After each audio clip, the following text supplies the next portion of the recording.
पाकिस्तान के खूबसूरत गांव से लेकर शहरों तक और पूरी दुनिया के नाजरीन को अस्सलाम वालेकुम।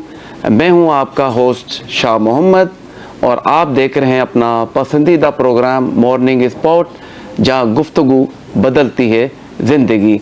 नाज़रीन कराम, जैसा कि आपको पता है कि मॉर्निंग स्पॉट में हम हमेशा मस्बत बात करते हैं, मुल्क को आगे ले जाने की बात करते हैं, यूथ एम्पावरमेंट की हम बात करते हैं, विमेन एम्पावरमेंट की हम बात करते हैं, डिसेबल्ड कम्युनिटी को एम्पावरमेंट करने की बात करते हैं। हमेशा हम पॉजिटिव बात करते हैं और लोगों को एक होप देते हैं, एक उम्मीद देते हैं कि आपका फ्यूचर ब्राइट है, बशर्ते कि आपने मुसलसल जदोजहद करनी है, कोशिश करनी है, आगे बढ़ना है और किस्मत को ब्लेम नहीं करना है।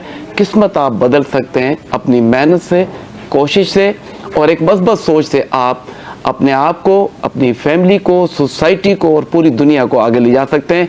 इस उम्मीद के साथ हम अपना प्रोग्राम का आगाज़ करते हैं, चलते हैं, अपने मेहमानों का तारुफ कराते हैं आपको। तो सबसे पहले हमारे साथ मौजूद है तूबा अशरफ अली खान, जो कि साइकोलॉजिस्ट हैं, मेंटल हेल्थ पे इनका बड़ा अबूर है, माहिर हैं और इनसे हम आज मेंटल हेल्थ पर खुलकर बात करेंगे और यकीनन आपके भी सवालात का हम जवाब लेंगे। देन हमारे साथ पाकिस्तान की मशहूर और मारूफ founder wheels for women Farkhunda Feroze हमारे साथ मौजूद हैं और साथ साथ ये एक गवर्नमेंट एम्प्लॉय भी है, हेल्थ डिपार्टमेंट, वैक्सीनेशन डिपार्टमेंट से इनका ताल्लुक़ है। एंड देन हमारे तीसरे जो गेस्ट हैं डॉक्टर उसामा, जो कि care and cure physiotherapy rehabilitation centre run कर रहे हैं और ये भी एक नोबल काज का काम कर रहे हैं। तो मैं आप सब लोगों को खुश आमदीद कहता हूँ अपने शो में, ख़ास तौर पर डॉक्टर तूबा आपका, फरखुंदा फिरोज़ आपका और डॉक्टर उसामा आपका बहुत शुक्रिया।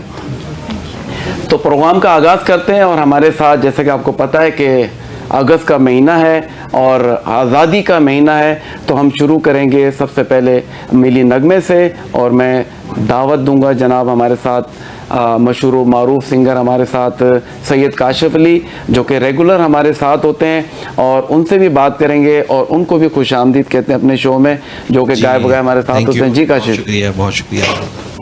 कुछ बिल्कुल सही कहा आपने, 14 अगस्त का मौका है और हम लोग जो हैं बड़े जोश व खरोश के साथ जश्न आज़ादी मनाते हैं और हमारे शो का मकसद भी यही है कि हम यूथ के लिए कुछ अच्छा बेहतर सोचें। और मेरे ख्याल से 1 अगस्त से हम नेशनल सॉन्ग गा रहे हैं। जी बिल्कुल ऐसा ही और है। हम इंशाल्लाह 14 अगस्त तक गाते रहेंगे और इंशाल्लाह 14 अगस्त को तो एक अच्छा हम प्रोग्राम करने जा रहे हैं और उसमें अगर हमारे नाजरीन शामिल होना चाहते हैं, बच्चे शामिल होना चाहते हैं और आप में कोई टैलेंट है, कुछ करने की सलाहियत है, तो आप हमारे इस शो का हिस्सा बन सकते हैं। आप हमारी टीम से कांटेक्ट कर सकते हैं। तो इंशाल्लाह हम आपको भी इन्वाइट करेंगे अपने शो में। और साथ साथ मैं ये कहूँगा कि अगर आप लाइव कॉल करके हमारे इस प्रोग्राम में शामिल होना चाहते हैं तो 0213431433 हमारा नंबर है और आप हमारे मेहमानों से भी सवालात कर सकते हैं, इस प्रोग्राम का हिस्सा बन सकते हैं। तो आप हमें जो है वो कॉल कर सकते हैं। जी काशिफ, क्या सुना रहे हैं?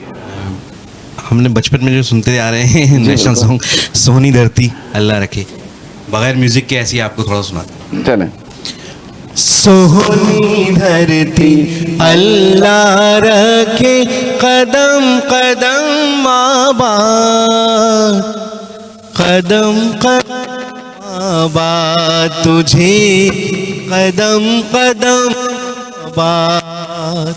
सोनी धरती अल्लाह रखे, कदम कदम आबाद, कदम कदम आबाद तुझे, कदम कदम आबाद। सोहनी धरती अल्लाह रखे, तेरा हर एक जरा हमको अपनी जान से प्यारा, तेरे दम से शान हमारी, तुझसे नाम हमारा। जब तक है ये दुनिया बाकी, जब तक है ये दुनिया बाकी, हम देखे आजाद,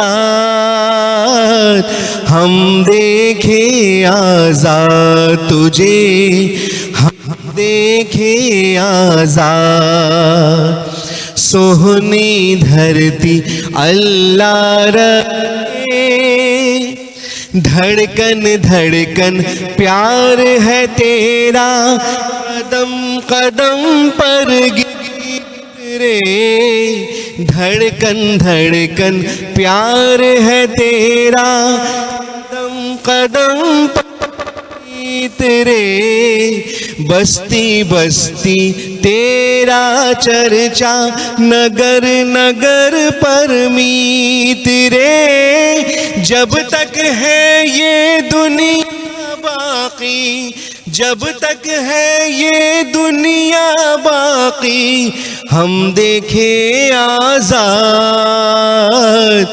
हम देखे आजाद तुझे, हम देखे आजाद सोहनी धरती अल्लाह रखे, सोहनी धरती अल्लाह रखे।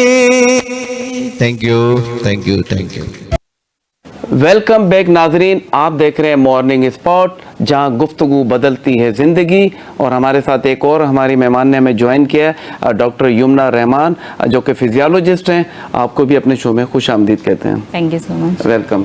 नाजरीन, आप भी हमारे शो में शामिल होना चाहते हैं तो आप हमें कॉल कर सकते हैं। 0213431433 हमारा नंबर है, और आप हमारे मेहमानों से सवाल कर सकते हैं। अगर आपको भी कोई सेहत का मसला हो, यानी दिमागी कोई मसला हो, तो आप हमें बिल्कुल कॉल कर कर अपना सवाल पूछ सकते हैं। हम चलते हैं अपने मेहमानों की तरफ। तो सबसे पहले तुबा अशरफ अली, आपसे मैं चाहूँगा, क्योंकि आप साइकोलॉजिस्ट हैं, और आजकल अगर हम देखें हमारे सोसाइटी में, मुआशरे में लोगों को स्ट्रेस बहुत ज़्यादा है, एंजाइटी है, प्रॉब्लम्स बहुत ज़्यादा हैं। तो उस पर मैं चाहूँगा कि आप थोड़ा सा अपनी जर्नी भी बताइएगा कि ये आपने जो नोबल कॉज जॉब कर रही है, तो इसके पीछे क्या मकसद था? बचपन से शौक था या किसी ने कहा, किसी से इंस्पायर हुई थी, क्या था? सबसे पहले तो आपका बहुत शुक्रिया कि आपने अपने शो में इनवाइट किया।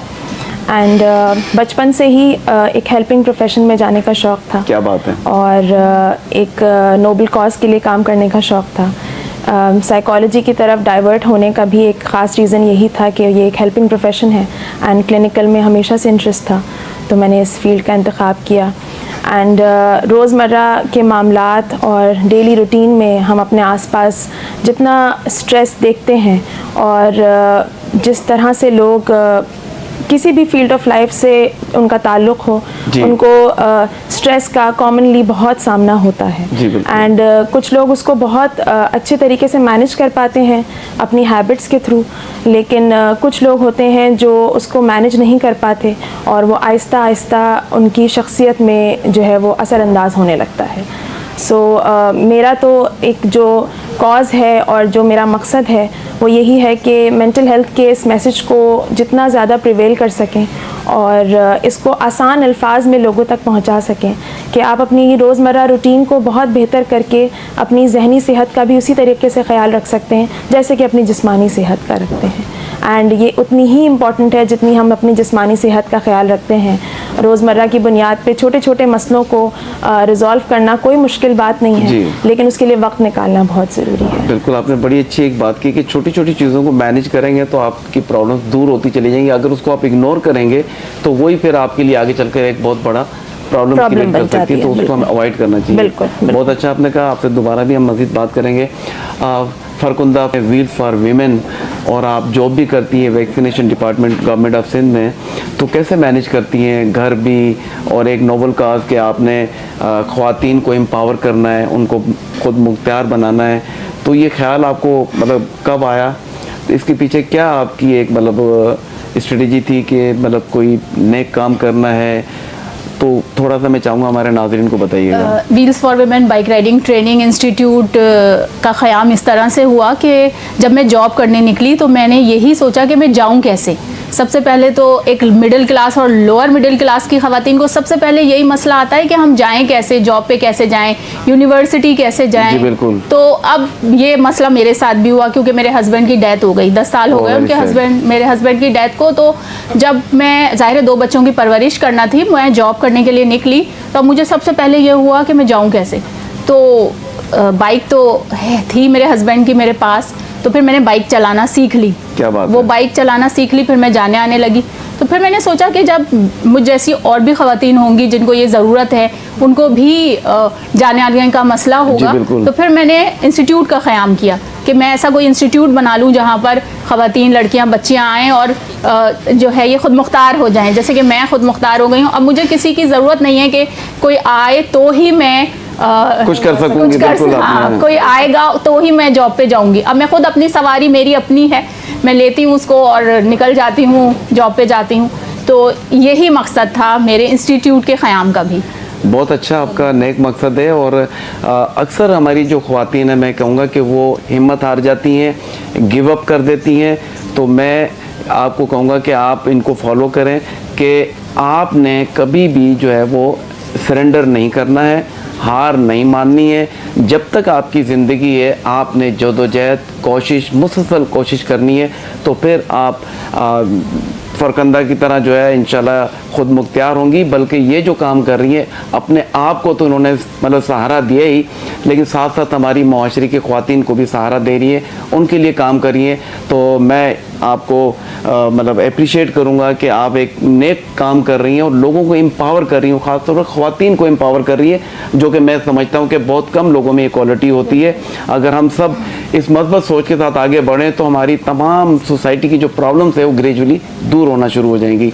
चलते हैं डॉक्टर उसामा की तरफ। आप भी जो है वो care and cure physiotherapy and rehabilitation centre आप चला रहे हैं। तो मैं चाहूँगा कि आप भी हमारे नाज़रीन को बताइए कि ये इसके पीछे क्या मकसद था, कब आपको इसका ख्याल आया। तो ये एक नोबल कॉज जॉब है, ये भी मैं कहूँगा, तो काइंडली ज़रूर बताइएगा हमारे नाज़रीन को। बिस्मिल्लाहिर्रहमानिर्रहीम। सबसे पहले मैं शाह साहब आपका शुक्रिया अदा करूँगा कि आपने ऐसे बेहतरीन प्रोग्राम मॉर्निंग स्पोर्ट में हमें मदऊ किया। Thank you. सो देखें, माई सेल्फ डॉक्टर उसामा, जो कि मैं वाबस्ता हूँ फिजियोथेरापी फील्ड से। मेरा ख्याल तो देखें, मैंने जो ये प्रोफेशन चूज़ किया था, इट्स नॉट ओनली प्रोफेशन, ये मेरा एक सिर्फ प्रोफेशन नहीं है, ये एक मेरा मिशन है। सो जब भी मैंने ये सोचा कि देखें, कुछ लोग होते हैं जो चल फिर नहीं सकते, अपनी मूवमेंट सही नहीं कर सकते, डिसेबल होते हैं या कोई फ्रैक्चर हो जाता है, तो ऐसे लोग मतलब इस फिजियोथेरापी मतलब लैक ऑफ फिजियोथेरापी, मतलब उनको फिजियोथेरापी सही नहीं मिलती, वक्त से नहीं मिलती, तो उनका फ्रैक्चर वगैरह सब ठीक तो हो जाता है, मगर उनकी मूवमेंट सही नहीं होती। जब मूवमेंट सही नहीं होगी तो बंदा चल नहीं सकेगा, मतलब डेली लाइफ, अपनी डेली रूटीन में जो भी काम होते हैं वो नहीं कर सकेगा। सो मेरा यही ख्याल था।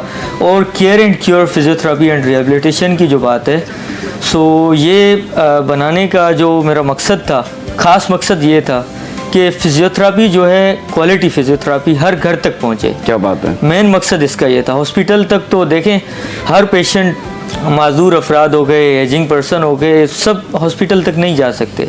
कुछ ऐसे होते हैं जो घर पर ही मतलब चाहते हैं हमें ये सर्विसेज मिलें। तो हमने इस मकसद के लिए ये इसका बुनियाद रखा। सो अभी हम काम कर रहे हैं, होम फिजियोथेरापी भी कर रहे हैं, क्लिनिकल भी कर रहे हैं। सो बस ख़ास मकसद यही है कि फिजियोथेरापी हर घर तक पहुँचे। आपकी बहुत अच्छी सोच है, एक पॉजिटिव सोच है, और मैं ही चाहता हूँ कि हमारे मुआशरे में एक पॉजिटिव सोच जानी चाहिए कि आप अपनी ज़िंदगी बदलते हैं, लेकिन अपनी ज़िंदगी के साथ साथ जब आप लोगों की ज़िंदगी बदलने का सोचते हैं तो ये एक नोबल कॉज जॉब होती है। और अगर ये सोच हम सब में आ जाए तो फिर आप देखिएगा हम कहाँ से कहाँ चले जाएंगे।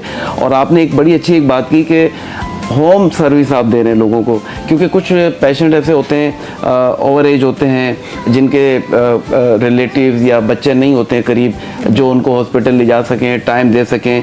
तो उसमें फिर आपकी एक बड़ी अच्छी सर्विस है कि आप लोगों को घर तक जो है वो सर्विस दे रहे हैं। और आई थिंक इसकी अवेयरनेस की भी ज़रूरत है सर। हम मज़ीद बात करेंगे आगे चलकर। दैन हमारे साथ डॉक्टर युमना रहमान मौजूद हैं जो कि फिजियोलॉजिस्ट हैं।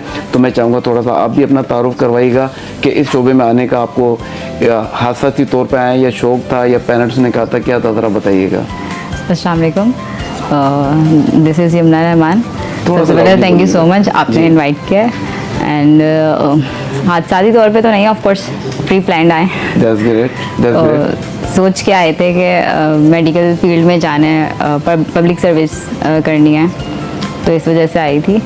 और ऑफ कोर्स पेरेंट्स ने भी मोटिवेट किया था इस फील्ड में आने के लिए।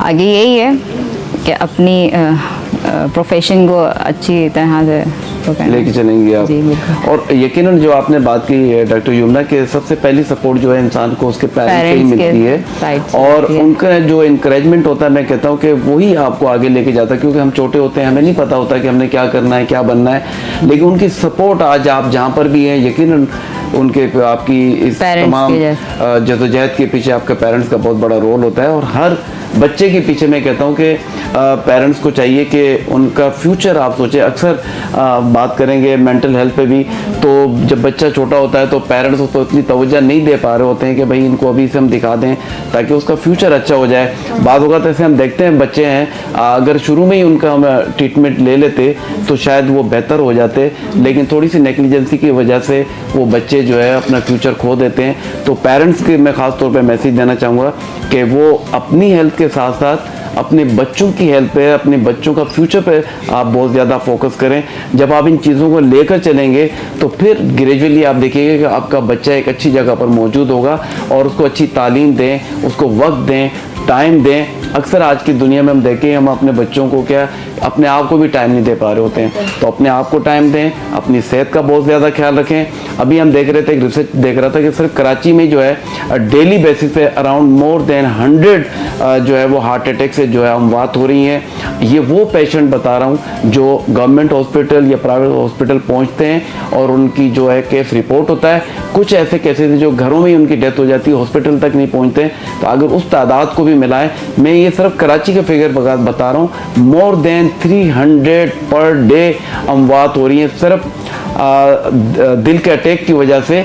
इसके अलावा और बहुत सारी बीमारियों की अगर हम बात करें कि आजकल शुगर बहुत ज़्यादा है, ब्लड प्रेशर की बात करें, लिवर की प्रॉब्लम करें, स्टमक की प्रॉब्लम करें, तो मेंटल हेल्थ की बात करें, तो ये ग्रेजुअली हमारी बीमारियां जैसे जैसे हम आगे जा रहे हैं, सोशल मीडिया का दौर है, इन्फॉर्मेशन हमें घर बैठे मिल रही होती हैं, उसके बावजूद हम जो है वो हेल्थ की प्रॉब्लम में बढ़ते जा रहे हैं, आगे जा रहे हैं। तो इसको कम करने की ज़रूरत है। इसीलिए आज का ये प्रोग्राम जो है, हमने एक कॉम्बो डील रखी है आपके सामने। मेंटल हेल्थ पे भी बात करेंगे, हम जो है वो फिजियोथेरेपी पे भी बात करेंगे, और हम ख्वातीन की सेहत के बारे में ख़ास तौर पे भी डॉक्टर यमुना से बात करेंगे। और जैसे कि फरकुंदा फिरोज़ हमारे साथ मौजूद हैं जो कि ख्वातीन को एम्पावर कर रही हैं, बाइक राइडिंग जो है वो उनको ट्रेनिंग दे रही हैं, सिखा रही हैं। तो ऐसे लोग हमारे लिए काबिल इज़्ज़त हैं, काबिल फ़ख्र हैं, जो अपनी ज़िंदगी के साथ साथ दूसरों की ज़िंदगी बदलते हैं। तो ये नोबल कॉज जॉब है, यकीनन आपकी ज़िंदगी में भी तब्दीली आएगी अगर आप 1% भी हमारे इस प्रोग्राम का अगर आप अपनी ज़िंदगी में ले आएँ, तो यकीनन आपकी ज़िंदगी भी बेहतर से बेहतर होने लगेगी। चलते हैं तूबा अशरफ अली की तरफ। तो ये मेंटल हेल्थ जो है, इसकी वजूहात में थोड़ा सा चाहूँगा कि हमारे नाज़रीन को बताइए कि किस तरीके से हम इसको मैनेज कर सकते हैं और डीप स्लीप हम ले सकें, क्योंकि आजकल लोगों को जो है वो स्लीपिंग का भी बहुत बड़ा इशू है, लाइफ स्टाइल चेंज करने की ज़रूरत है, बहुत कुछ करने की ज़रूरत है। तो ये अवेयरनेस प्रोग्राम इसीलिए हम लेकर आए ताकि हमारे नाज़रीन सीखें और अपनी हेल्थ को बेहतर कर सकें। जी, सबसे पहले तो हमारा जो डेली रूटीन है उसमें नींद का बहुत बड़ा रोल है, और डॉक्टर्स और प्रोफेशनल्स यही सजेस्ट करते हैं कि आप 7 से 8 घंटे की नींद लें। लेकिन आज के दौर में हम सब इसके साथ रिलेट कर सकेंगे कि बहुत देर तक तो हम मोबाइल फ़ोन्स में ही होते हैं, और बहुत हमारा जो मैक्सिमम टाइम होता है वो फ़ोन्स पे होता है, और फ़ोन्स की स्क्रीन की वजह से जो उसकी ब्लू लाइट होती है वो हमारी नींद को बहुत एक तरह से अफेक्ट करती है। बिल्कुल ऐसे ही। तो ये बहुत ज़रूरी है कि जब आप सोने से पहले फ़ोन्स को जो है वो थोड़ा सा दूर रख दें। एंड जो सबसे ज़्यादा इम्पॉर्टेंट चीज़, जैसे आप अभी बच्चों की हेल्थ के बारे में भी बात कर रहे थे, फैमिली टाइम, क्वालिटी टाइम की बहुत ज़रूरत है। हमारे आज के दौर में सबसे ज़्यादा जो जिसकी कमी है वो है ह्यूमन कनेक्शन। एक इंसान जो दूसरे इंसान को कनेक्शन दे सकता है, जो वार्मथ दे सकता है, जो क्वालिटी टाइम दे सकता है, वो मशीन्स और फ़ोन्स बिल्कुल भी नहीं दे सकते। एंड हम खुद इससे बहुत ज़्यादा रिलेट कर सकते हैं कि जो टाइम हम अपनी फैमिली के साथ गुजारते हैं वो चेरिश करते हैं, आगे जाते हैं तो वो हमें याद भी आता है, तो वो हमारी मेमोरीज़ का हिस्सा बनता है एंड उससे हमारी मेंटल हेल्थ पे बहुत अच्छा असर पड़ता है। एक चीज़ और भी है ना कि हम लोग टाइम ही नहीं देते आजकल, और बेड पर हम जब सोने की तैयारी करें उस वक्त भी हम लेटे हुए हैं तो हम मोबाइल देख फ़ोन रहे भी हैं, है। तो इसका बड़ा एक इम्पैक्ट है। इस वक्त रिसर्चेस जितनी भी हो रही हैं वो तो यही बता रही हैं कि आपको सोने से तकरीबन 1 से 1.5 घंटे पहले अपने फ़ोन को गुड बाय कह देना चाहिए, ये बहुत ज़रूरी जी, है। बिल्कुल। यही वजह है कि हमारी बहुत ज़्यादा इश्यूज़ हमारी स्लीप से रिलेटेड भी आते हैं। लोग ये शिकायत करते हैं कि वो लेट तो जाते हैं लेकिन उनको नींद नहीं आती, आधी आधी रात तक वो कोशिश करते हैं सोने की लेकिन उनको नींद नहीं आती और सुबह नींद पूरी नहीं होती। तो इसकी एक बहुत बड़ी वजह हमारी जो कंसंट्रेशन पे बहुत ज़्यादा असर पड़ता है फ़ोन्स की वजह से। एंड जो हम सबसे ज़्यादा प्रैक्टिस करते हैं वो यही है कि आप फ़ोन्स को थोड़ा सा दूर रखें एंड सोने से पहले रिफ्लेक्शन करें पूरे दिन का कि आज आपका दिन किस तरह का गुजरा, आज पूरे दिन में आपने कितने लोगों से मुलाकात की, आज कौन कौन से ऐसे लम्हे थे दिन के जो आपको बहुत अच्छे लगे, कौन सा ऐसा लम्हा था जिसमें आपका मिजाज थोड़ा सा तकलीफ़ में था या दुख में था। तो अपने आप पे रिफ्लेक्ट करने से आप बहुत कुछ अपने बारे में भी जानते हैं एंड आहिस्ता आहिस्ता आपको वो नींद का जो एक अमल है, जी। एक जो प्रोसेस है वो स्टार्ट हो जाता है। जबकि जब आप फ़ोन पे होते हैं तो आप कांस्टेंट नोटिफिकेशंस पे होते हैं, कांस्टेंट रिमाइंडर्स आ रहे होते हैं, जिसकी वजह से आप नींद पे फोकस नहीं कर पाते। जी, आपने बड़ी अच्छी डिटेल में बात बताई कि हमें जो है वो अपनी लाइफ को जो है बेहतर करने की ज़रूरत है, लाइफस्टाइल चेंज करने की ज़रूरत है। अक्सर होता है क्या है कि हम रात में जाग रहे होते हैं और सुबह सो रहे होते हैं, तो सुबह की जो सूरज की रोशनी है, शुआएं, वो आपको लेनी होती है ताकि आपका विटामिन डी बेहतर हो सके, आपके ऑर्गन्स बेहतर हो जाएं। आप जल्दी सोने की आदत डालें और देखें जब तक आपकी नींद बेहतर नहीं होगी आपकी सेहत अच्छी नहीं हो सकती। आपका ब्लड प्रेशर बढ़ा हुआ होगा, आप इरिटेट हो रहे होंगे, आप में चिड़चिड़ापन आ रहा होगा। तो सबसे पहले अगर आप अपनी सिर्फ नींद को बेहतर कर लें तो बहुत सारी मेंटल हेल्थ से आप बच सकते हैं। चलते हैं फरकुंदा नाफिरोज की तरफ। तो ये जो आप काम कर रही हैं तो इसकी क्या टाइमिंग है, अगर कोई ख्वातीन सीखना चाहें और जो आप तक ना पहुंच सके, क्योंकि हमारा शो जो है वो पूरे पाकिस्तान और पाकिस्तान से बाहर भी देखा जाता है, तो क्या लोगों को, ख्वातीन को ख़ास तौर पे, कि अगर वो बाइक राइडिंग सीखना चाहें, ट्रेनिंग लेना चाहें तो क्या तरीकाकार होता है? आपकी टाइमिंग क्या है? आपका इंस्टीट्यूट कहाँ पर है? किस तरीके से आप मैनेज करती हैं, ज़रा बताइएगा। देखिए, हमारा जो इंस्टीट्यूट है ना, कराची में हूँ मैं और पिछले 7 साल से मैं सिखा रही हूँ खवातीन को। ना सिर्फ ये कि ख़ुद मैं बाइकर हूँ बल्कि बाइक सिखा भी रही हूँ। तो हमारी जो क्लासेस होती हैं वो दस्तगीर फेडरल बी एरिया ब्लॉक 9 में संगम क्रिकेट ग्राउंड है, वहाँ पर हमारी क्लासेस होती हैं। सुबह भी क्लास है हमारी 8 से 10 और शाम में भी क्लास है हमारी 5 बजे से 7 बजे तक। तो आप जो है वो हमें कांटेक्ट कर सकते हैं। फेसबुक, इंस्टा और टिकटॉक सब पे पेजेस बने हुए हैं, व्हील्स फॉर वीमेन और फरकुंदा फिरोज़ के नाम से। आप वहाँ से हमसे रब्ता कर सकते हैं, हमारा नंबर वहाँ है मौजूद। तो आप जो है रब्ता करके और वहाँ से, अच्छा ख़वातीन जो है ना, सबसे बड़ा जो ये ख़वातीन का मसला होता है ना, उनको डर बहुत लग रहा होता है कि मैं बाइक सीखूंगी तो मैं गिर ना जाऊँ। तो जब वो आती हैं तो बहुत डरी हुई आती हैं कि हम गिर जाएंगे, हमें चोट लग जाएगी।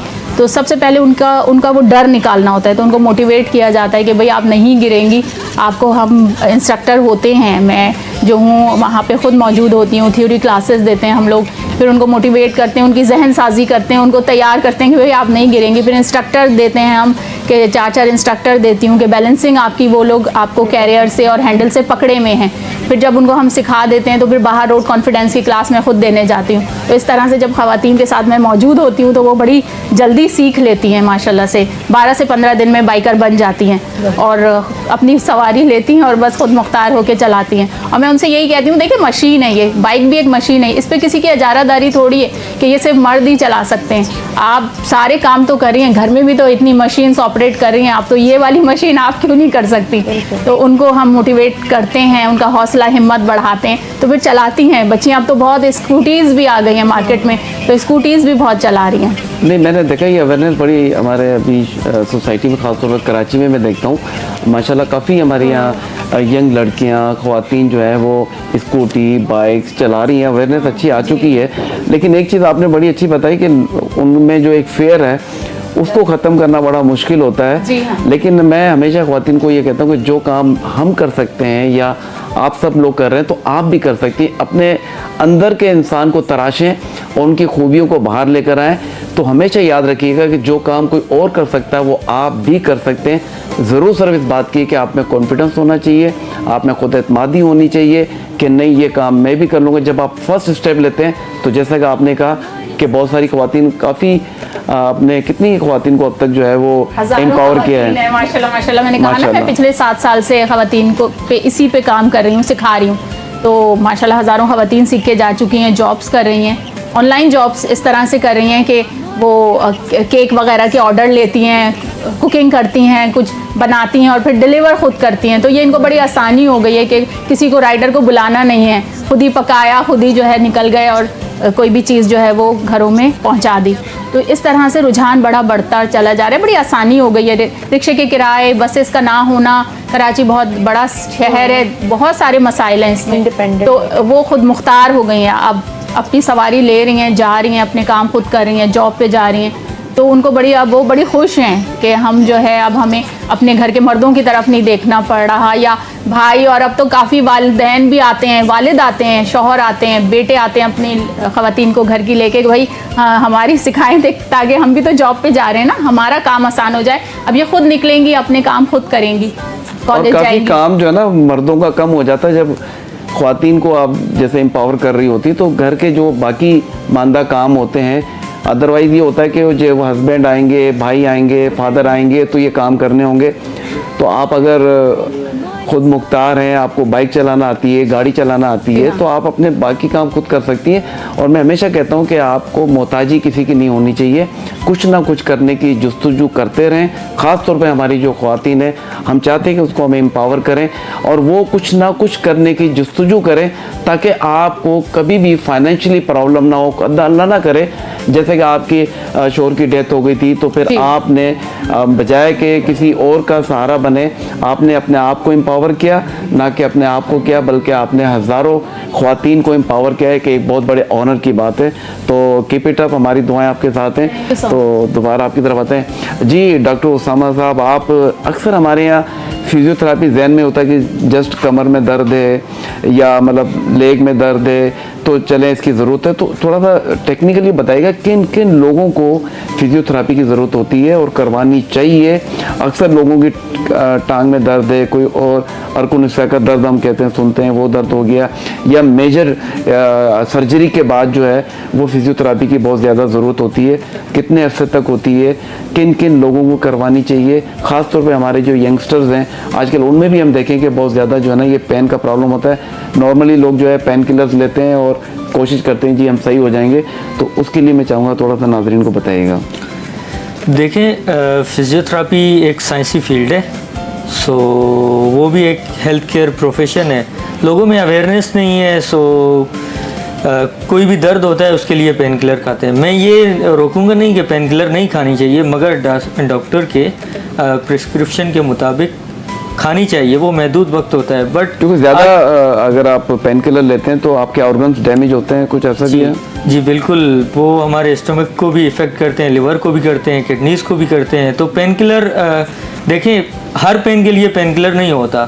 तो पेन किलर ऐसे है, मैं आपको एक मिसाल दे के समझाऊँगा ताकि नाजरीन को भी आसानी से समझ। जी जी। देखें, हमारे पास घर में ना या ऑफिस में अलार्म सिस्टम लगा होता है, फायर अलार्म। सो अगर कहीं भी आग लगती है या स्मोक होता है तो अलार्म बजता है। तो अगर हम चाहें अलार्म को ना बंद कर दें, आग नहीं बुझाएं, अलार्म को सिर्फ बंद कर दें। तो पेन किलर और फिजियोथेरापी में यही डिफरेंस है कि अगर हम पेन किलर ले रहे हैं, इसका मतलब हम मसले को मतलब ख़त्म नहीं कर रहे, लिंगर ऑन कर रहे हैं उसको, सिर्फ उसको ऑफ कर रहे हैं, बंद कर रहे हैं। तो फिजियोथेरापी ये है कि भाई अलार्म सुन के आग बुझानी है। तो फिजियोथेरापी यही मसले का हल है। पेन किलर जस्ट महदूद वक्त तक, भाई आज खाई, आज पेन है, फिर कल दोबारा वो वर्क करेंगे, वो लाइफ स्टाइल होगी तो दोबारा पेन स्टार्ट होगा। मसले का हल नहीं है, मसले का हल है फिजियोथेरापी, जो कि लोगों में अवेयरनेस नहीं है इसकी।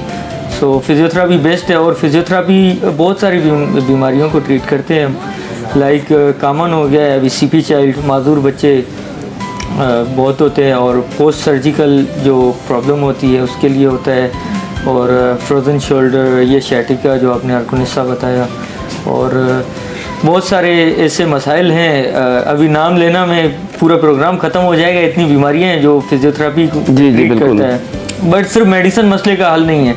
कहते हैं ना, मूवमेंट इज़ मेडिसिन।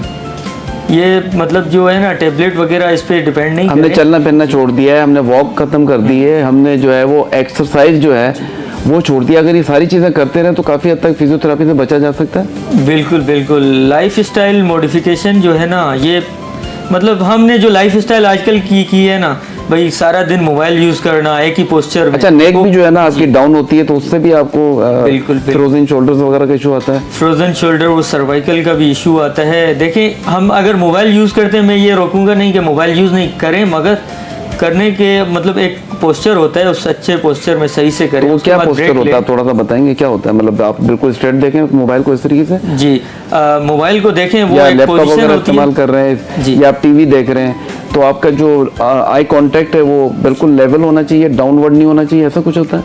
देखें, बिल्कुल लेवल भी नहीं होना चाहिए, बिल्कुल डाउनवर्ड भी नहीं होना चाहिए। ओके।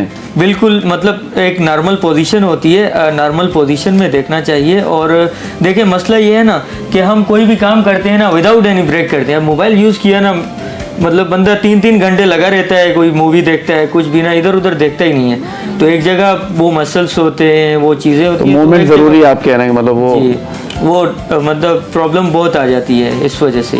तो ब्रेक लेना चाहिए और प्रॉपर पोस्चर हमें बनाना चाहिए। मेन मकसद ही पोस्चर का है। अगर हमारा पोस्चर बेहतर होता है ना, तो ये प्रॉब्लम्स नहीं आती। टीवी भी बंदा सही से देख सकता है, मोबाइल भी यूज़ कर सकता है, और सोने का भी एक पोस्चर होता है। ज़्यादातर लोग 2-2, 3-3 पिलो दे के सोते हैं, तो उनको भी सर्वाइकल प्रॉब्लम इस वजह से ही आ जाती है। जी बिल्कुल, हम दोबारा भी आएंगे, आपसे पूछेंगे मजीद। जिनको एक्चुअली कहते हैं ना कि वो स्ट्रोक हो जाता है, उस पर हम बात करें। जी डॉक्टर यमुना, आप फिजियोलॉजिस्ट हैं, तो फिजियोलॉजिस्ट के बारे में थोड़ा सा बताइएगा। Physiology basically overall body systems की स्टडी करते हैं हम। इसमें मेटाबॉलिज्म में स्टडी करते हैं अपने, और हार्मोन्स रेगुलेशन स्टडी करते हैं कि हार्मोन्स की रेगुलेशन क्या है आपकी। और इसके अलावा डिफरेंट ओवरऑल बॉडी में हमारे 11 सिस्टम्स होते हैं, जिनको हम उनके मैकेनिज़म्स, उनकी फिजियोलॉजी, उनकी एनाटमी डिस्कस करते हैं, स्टडी करते हैं उसको डीपली। तो और कौन से बॉडी सिस्टम्स किस तरह इफेक्ट करें उनके अच्छा, हम ऊपर क्या दोबारा आपको disease- कंटिन्यू यहीं से करेंगे, क्योंकि एक छोटा सा कमर्शियल ब्रेक का वक्त हुआ है।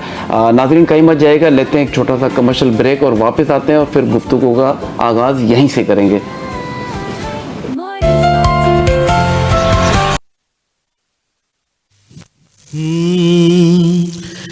चांद मेरी जमी, फूल मेरा वतन। चांद में फूल मेरा वतन, मेरे खेतों की मट्टी मिला ले यमन। मेरे खेतों की मट्टी मिला ले यमन। चांद मेरी जमी, फूल मेरा वतन। चांद मेरी जमी, फूल मेरा वतन। मेरे मल्लाह लहरों के पाले हुए, मेरे मल्लाह लहरों के पाले हुए। मेरे दहका पसीनों के ढाल हुए। मेरे मजदूर इस दौर के कोहकन। मेरे मजदूर इस दौर के कोहकन। मेरी जमी, फूल मेरा वतन। चांद मेरी जमी, फूल मेरा वतन। मेरे फौजी जवां जुर्रतों के निशान। मेरे फौजी जवां जुर्रतों के निशान। मेरे अहले कलम अज़मतों की ज़ुबान। मेरे मेहनत कशों के सुनहरे बदन। मेरे मेहनत कशों के सुनहरे बदन। चांद मेरी ज़मी, फूल मेरा वतन। चांद मेरी ज़मी, फूल मेरा वतन, मेरे खेतों की मट्टी में लाले यमन, चांद मेरी ज़मीं, फूल मेरा वतन, चांद मेरी ज़मीं, फूल मेरा वतन। बहुत खूब, thank you. Thank you Kashif ji. Doctor Yamuna, आपकी तरफ आते हैं, आपसे बात हो रही थी, ये ख्वातीन की जो ज़हनी खिंचाव होता है, थोड़ा सा उस पर बताइएगा। जो ख्वातीन के हार्मोन चेंज हो जाते हैं, क्या वजूहत होती है, थोड़ा हमारे नाज़रीन को बताइएगा। फीमेल्स के हार्मोन साइकिल डिस्टर्ब होने का रीज़न ये होता है, बेसिकली उनकी रूटीन स्लिप साइकिल डिस्टर्ब हो जाती है, एक्सरसाइज नहीं करती हैं डेली, डाइट पे अपना हमारी फीमेल्स डाइट पे फोकस नहीं करती। जी बिल्कुल। तो मेजर फैक्टर ये होते हैं। और इसके अलावा इस ज़ाहिर है आपकी जब स्लिप साइकिल डिस्टर्ब होगी, डाइट आप नहीं प्रॉपर इनटेक करते हैं और वाटर इनटेक नहीं करते हैं, बहुत ये भी मेजर फैक्टर है। फिर आप स्क्रीन टाइम आपका बहुत ज़्यादा होता है, तो इस वजह से बहुत ज़्यादा फीमेल्स। अच्छा, ख्वातीन क्या ज़्यादा स्ट्रेस ज़्यादा लेती हैं नॉर्मली मर्दों के मुकाबले में? तो थोड़ा सा उसका बताइएगा। नहीं, हमारी स्टडी के अकॉर्डिंग हम एज पाकिस्तानी जेंट्स ज़्यादा स्ट्रेस लेते हैं, जिसकी वजह से उनको हार्ट अटैक का रेशियो भी मेल्स में ज़्यादा होता है। Okay. फीमेल्स को इतना ज़्यादा हार्ट अटैक नहीं होता है, तो मेल्स में ज़्यादा हार्ट अटैक का इशू है। लेकिन females of course sensitive, female और मेल और सेंसिटिव होती है, ये कह सकते हैं। मेल और फीमेल फिजियोलॉजी डिफरेंट है, उनकी बॉडी इतना ज़्यादा स्ट्रेस वो कैरी नहीं कर पाती हैं, तो इस वजह से उनको ज़्यादा इफ़ेक्ट होता है। अच्छा, ठीक है। अच्छा डॉक्टर उसामा, आप थोड़ा सा बताइए कि अक्सर लोगों को स्ट्रोक होता है, जिसको हम फालिज कहते हैं, नॉर्मली तौर पे होता है, और फालिज भी 2-3 किस्म के होते हैं।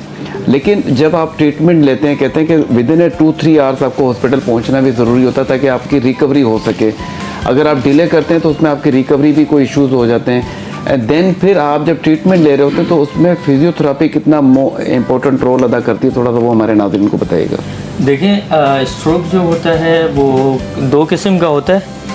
जो तीसरा है वो भी मैं आपको बताता हूँ, वो इसका किस्म नहीं है, खैर एक रिलेटेड है।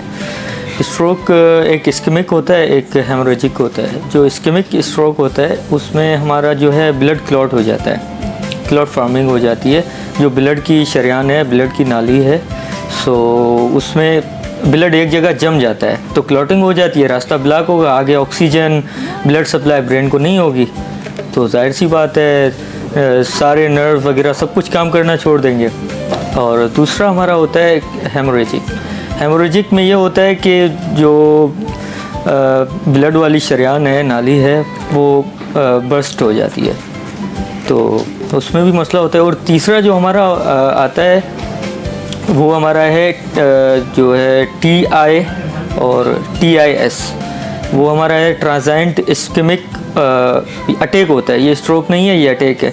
ये कुछ टाइम के लिए ना ब्लड के मतलब क्लॉट फॉर्मेशन ब्लॉकेज हो जाती है, क्लॉट इसको हम नहीं कह सकते, ये ब्लॉकेज हो जाती है। तो ये जो तीसरा है ये नॉर्मल है, इसमें मतलब बंदा रिकवर होने के चांसेस 99% होते हैं और इसमें थोड़ा जल्दी रिकवर हो जाता है। बाकी वो जो 2 हैं, एक इस्केमिक हो गया, हेमोरेजिक, उसमें टाइम लगता है। कॉज क्या है, मतलब मैं चाहूँगा कि थोड़ा सा हमारे नाज़रीन को बताएं कि वजूहत क्या है, अगर हम मतलब क्या ऐसी हम मतलब एहतियात करें कि हम इस बीमारी से या स्ट्रोक से बच सकें, क्योंकि आजकल हम देखते हैं ज़्यादातर लोगों को बहुत ज़्यादा स्ट्रोक्स हो रहे हैं और फिर वो मेंटली तौर पे भी और फिज़िकली भी डिस्टर्ब हो जाते हैं और फिर उनकी पूरी लाइफ आगे की डिस्टर्ब रहती है। तो इसको थोड़ा सा मैं चाहता हूँ कि लोगों को बताएं कि कैसे हम बच सकते हैं इससे। देखें, सबसे पहली और बड़ी वजह इसकी ये है कि ब्लड प्रेशर कॉमन हो गया है, हर बंदे को ब्लड प्रेशर है। जब ब्लड मेंटेन नहीं होगा ब्लड प्रेशर, तो ये मसला होगा, तो वहाँ ब्लड का प्रेशर आ जाता है ब्रेन पे, तो इस वजह से ये स्ट्रोक होता है। दूसरा तो हमारे आजकल के जो खाने हो गए, ये खाने भी इसकी बहुत बड़ी वजूहत है ब्लड प्रेशर के। और हम तीसरी बात करेंगे इस पे, तो एक तो हमारी डेली रूटीन जो है इतनी मतलब अफेक्टेड है ना, इन चीज़ें, एक्टिविटी बहुत कम है, तो यही वजह है। ख़ास तौर पे बस ब्लड प्रेशर ही है जो मेन स्ट्रोक को काज करता है, ब्लड प्रेशर ही है उसका काज। और मतलब आप कहते हैं कि लाइफस्टाइल चेंज करने से बेहतर हो सकता है। आप जो ये जो हम फूड जो हम क्या कहते हैं बाजार से जो खाना ऑर्डर कर रहे होते हैं, क्योंकि हाइजीन नहीं होता है इतना ज़्यादा, तो घरेलू खाना लें, टाइमिंग बेहतर करें। रात को बहुत लेट आवर खाना खा के सो रहे होते हैं, जिसकी वजह से भी ब्लड प्रेशर जो है एक प्रॉब्लम होता है। तो क्योंकि ये तो बड़ी कॉमन बीमारी, बल्कि पूरे वर्ल्ड में मैं समझता हूँ कि हम लोग शायद पाकिस्तान जो है वो टॉप रैंकिंग पे जा रहा है। Blood pressure, sugar, heart problem, अगर हम ओवरऑल डिजीज़ की बात करें तो बहुत ज़्यादा हमारे यहाँ इस अवेयरनेस की ज़रूरत है। और देन फिर फिजियोथेरेपी क्या रोल अदा करती है इसके अंदर? देखें, हम स्ट्रोक को अगर डिफाइन करेंगे ना, तो उसका जो मेन काज है ना, वो है स्ट्रोक। तो ये ब्लड प्रेशर है, हाई ब्लड प्रेशर, तो इस वजह से स्ट्रोक होता है। अभी हाई ब्लड प्रेशर क्यों होता है, हम इसको देखेंगे। हाई ब्लड प्रेशर ये हमारे बाहर के खानों की वजह से, ज़्यादा स्ट्रेस की वजह से, तो और कोई मतलब दिल की बीमारियां होते हैं उस वजह से भी होता है। तो हम बस यही मैं आपको कहना चाहूँगा कि स्ट्रोक का जो मेन काज है ब्लड प्रेशर है। अब ब्लड प्रेशर हम कैसे कंट्रोल करते हैं? बाहर की चीज़ें खाना कम करें और सेल्फ़ मेडिकेशन से अवॉइड करें। इसका मेन रीज़न सेल्फ़ मेडिकेशन भी है, अपनी मर्ज़ी से दवाई लेना। ये बिल्कुल ऐसा ही है। तो हमें उस दवाई का फ़ायदे का सिर्फ पता होता है, उसके साइड इफ़ेक्ट का नहीं पता होता। तो बिल्कुल, ये बहुत बड़ी वजह है। और फिजियोथेरेपी का रोल हम देखते हैं स्ट्रोक में, सबसे बड़ा रोल ही फिजियोथेरेपी का है। सबसे हम जो है स्ट्रोक वाले पेशेंट को मोबिलाइजेशन कराते हैं, उनको मूवमेंट्स कराते हैं, डिफरेंट मॉडलिटीज़ यूज़ करते हैं, और हम उनको टेंस हो गया, हीटिंग पैड हो गया, तो ये चीज़ें हम करके। एक मैं आपको केस बताऊंगा, जो स्ट्रोक का एक पेशेंट था, उसकी मैंने फिजियोथेरेपी की। स्टार्टिंग में ना, देखिए घर में एक पेशेंट होता है, पूरा घर डिस्टर्ब होता है, ऐसा ही बिल्कुल। तो वो घर वाले बहुत परेशान थे, उन्होंने रब्ता किया मुझसे होम फिजियोथेरेपी के लिए। सो मैं वहाँ गया, तो पेशेंट यंग एज था, 30-35 साल एज होगी। मैं अभी उनका नाम नहीं बताना चाहूँगा, उनकी प्राइवेसी है। तो मैं गया, पहले दिन उनको देखा तो बिल्कुल मूवमेंट नहीं थी, एक साइड पे पूरा, मतलब एक साइड इफेक्टेड था। तो उसकी एक दिन मैंने फिजियोथेरेपी की, तो मुझे कह रहा है डॉक्टर साहब अभी कोई फ़ायदा इससे होगा या बस ऐसे ही आप ये टांगे हाथ ये हिला के चले जाते हैं? मैंने कहा आप देखें, मुतमिन रहें, इंशाल्लाह फ़ायदा होगा। मतलब मायूस थे, बहुत मायूस थे, और घर वाले भी मायूस थे कि आप हमें बताएं कोई और जगह इसके लिए, क्या हम कोई ऑपरेशन करवाएं या इससे सही होगा? अगर सही होगा तो आप बताएं, नहीं होगा तो हमें कोई प्रॉपर मतलब रास्ता बताएं कि ये सही हो जाए बस। क्योंकि वो फाइनेंशियल भी बहुत स्ट्रांग थे, उनको पैसे का तो बहुत था नहीं। तो मैंने कहा सही हो जाएगा। एक हफ्ता फिजियोथेरेपी की, तो आहिस्ता आहिस्ता ना एक हाथ में उसकी मूवमेंट आने लगी। क्या बात? तो उस हाथ से वो कॉम भी, मतलब कंगा वगैरह अपना दे सकता था। पहले तो हाथ उसका उठता भी नहीं था। जी बिल्कुल। तो एक दूसरे हफ्ते में उसका ना टांग में थोड़ी मूवमेंट आने लगी, उठ नहीं सकता था, मूवमेंट आने लगी। तो ऐसे मतलब आहिस्ता आहिस्ता ना उसको मोटिवेशन मिली कि भाई कुछ हो सकता है। उनके घर वाले भी मुतमईन हो गए। तो एटलीस्ट मैं 4 हफ्ते या 5वें हफ्ते में ना वो बिल्कुल अपने पैरों पे खड़ा हो गया, और वो इस पे व्हीलचेयर नहीं, वॉकर पे घूमना स्टार्ट हो गया। तो बहुत बड़ी दुआएं दे रहा था, उनकी फैमिली भी बहुत दुआएं दे रहे थे कि देखें हमारा ख़ास मकसद, मेरा पैशन ही ये है कि इंसानियत की खिदमत। ऐसे इंसान जो अपने मूवमेंट खुद नहीं कर सकते, किसी और पे डिपेंडेंट होता है, उनको अपनी नॉर्मल लाइफ में लाना, तो उनकी बहुत बड़ी दुआएं मिलती है। स्ट्रोक पे ना फिजियोथेरेपी बस है ही, इसका इलाज ही फिजियोथेरेपी है। बाकी सेल्फ मेडिकेशन ये ब्लड प्रेशर पे जस्ट कंट्रोल होता है।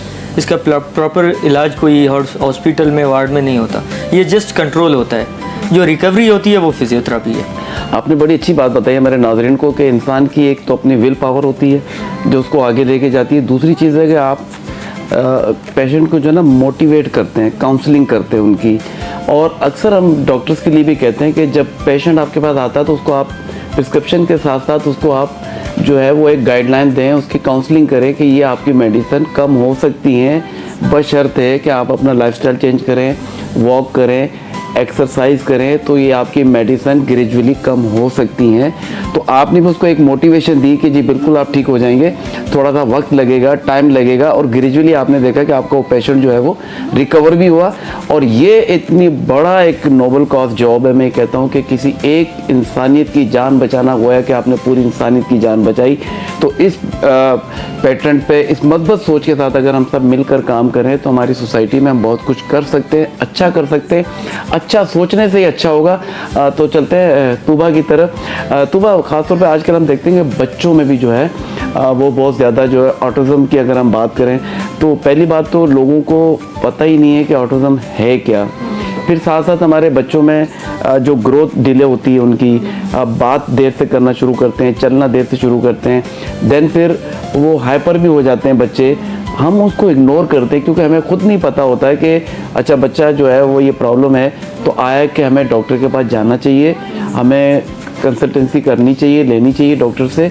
तो थोड़ा सा मैं चाह रहा हूँ हमारे नाज़रीन को बताइए कि बच्चों में किस किस्म की प्रॉब्लम्स होती हैं और अगर हो तो उनको क्या करना चाहिए। बच्चों की जो नशोनुमा है उस पर तो खैर जितनी ही रिसर्च हो रही है वो कम ही है। एंड फॉर्मेटिव ईयर्स, जो बच्चे की पैदाइश, बल्कि बच्चे की पैदाइश से पहले ही और तब से लेके 7 साल की उम्र तक ये जो वक्त है ये बहुत क्रूशल टाइम है।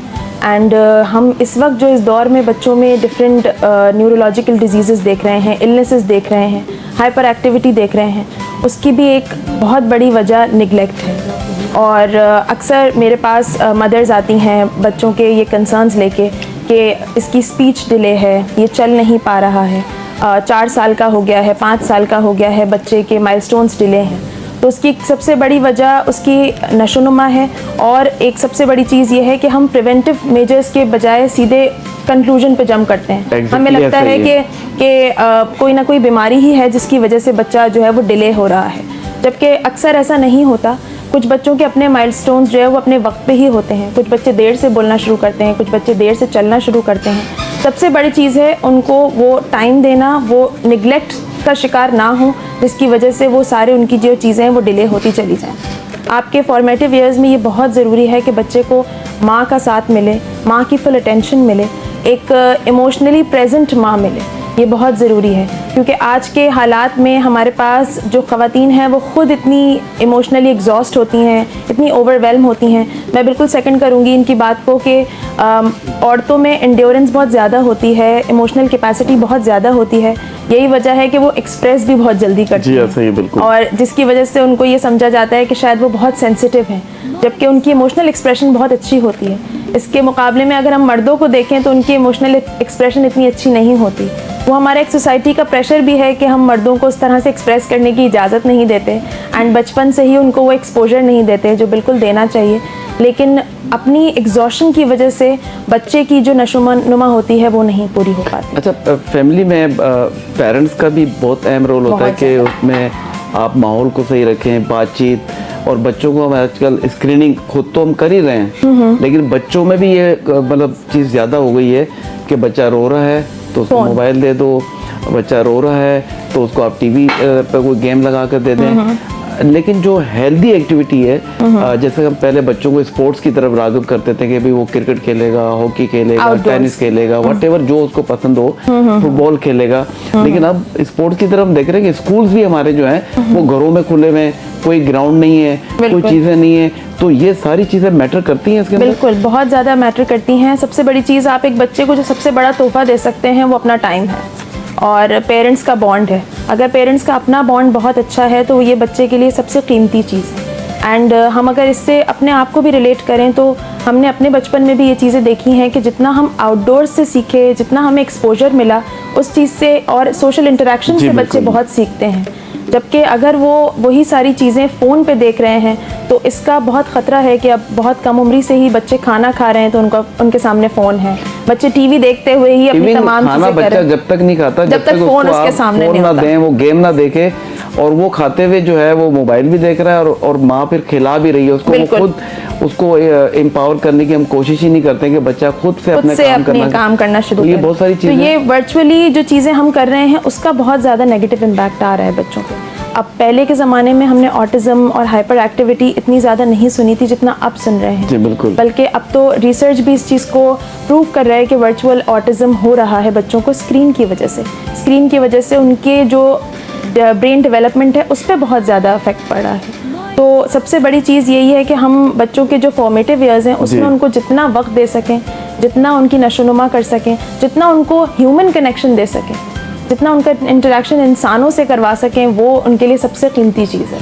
आपने एक चीज़ भी बड़ी अच्छी कही कि हमें जो है ना उनको अपना वक्त देना चाहिए।